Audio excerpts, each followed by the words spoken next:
Welcome to my class students. आज हम first flight का चैप्टर 2 कर रहे हैं, नेल्सन मंडेला। और आपको ये बता दूं, आज 18 जुलाई नेल्सन मंडेला इंटरनेशनल डे है। तो हम ये समरी स्टार्ट करते हैं। The chapter is there in your book and you will have to go through the chapter, but here is the summary of the chapter. Let's start. Nelson Mandela सभी ने जानते हैं। I never lose, either win or learn. ये इनका कहना है कि हम जब भी कोई प्रयास करते हैं तो क्या हम कभी भी कुछ खोते नहीं है, या हम हारते हैं या हम कुछ सीखते हैं। तो कभी भी लाइफ में कुछ भी परेशानी हो, आप उसको या तो उसको जीतो परेशानियों को, या उससे कुछ लर्न करो। About the book and the author, long walk to freedom is the autobiography of Nelson Mandela. ये जो नेल्सन मंडेला के जो चैप्टर है आपके बुक में, वो एक पार्ट है। एक्चुअल में बुक का नाम है लॉन्ग वॉक टू फ्रीडम, और ये इनकी ऑटोबायोग्राफी है। नेल्सन मंडेला कौन है?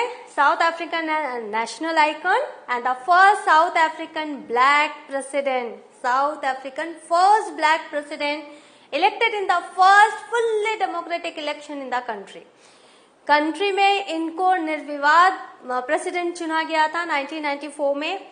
He was born on July 18, 1918. उनका जो जन्म हुआ था जुलाई 18, 1918 में हुआ था। In the book, Mandela describes his childhood, और ये जो बुक है लॉन्ग वॉक टू फ्रीडम, इसमें उन्होंने क्या क्या डिस्क्राइब किया है, अपने चाइल्डहुड को बताया है। His development into a freedom fighter, कैसे ये डेवलप हुआ एज ए फ्रीडम फाइटर। जब वो छोटे थे तब वो उनको फ्रीडम का मतलब उनके लिए कुछ था, लेकिन जब वो बड़े हुए उन्होंने जाना फ्रीडम किसे कहते हैं। His 27 years in prison, इन्होंने जेल में जो 27 साल गुजारे उनके बारे में है। And his remarkable role in the construction of a new democratic South Africa, और साउथ अफ्रीका के निर्माण में, कंस्ट्रक्शन में जो नया डेमोक्रेटिक साउथ अफ्रीका है, उसमें इनका जो रिमार्केबल रोल है, इसके बारे में नेल्सन मंडेला ने बताया है। The book was published in 1995, the year after south Africa's first democratic election. तो ये बुक कब पब्लिश हुई? 1995 में, और उस समय ये जो साउथ अफ्रीका का फर्स्ट डेमोक्रेटिक इलेक्शन था उसके तुरंत बाद हुई। In the autobiography, he describes the South African anti-apartheid struggle from the perspective of one of its most important participants. तो जब साउथ अफ्रीका जब फ्री नहीं था, तो उसके पहले जो वहाँ की सिचुएशन थी वो बहुत ही इनह्यूमन सिचुएशन थी। वो एपार्थाइड एक स्ट्रगल था जिसमें नस्ल के ऊपर लोगों को बहुत तंग किया जाता था, उनको उनके जीवन के राइट्स नहीं दिए जाते थे, बेसिक ह्यूमन राइट्स।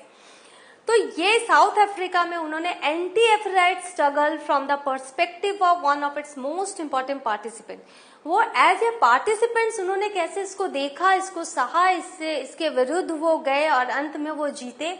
पूरी की पूरी जो बातें हैं वो इनके ऑटोबायोग्राफी में लिखी हुई है।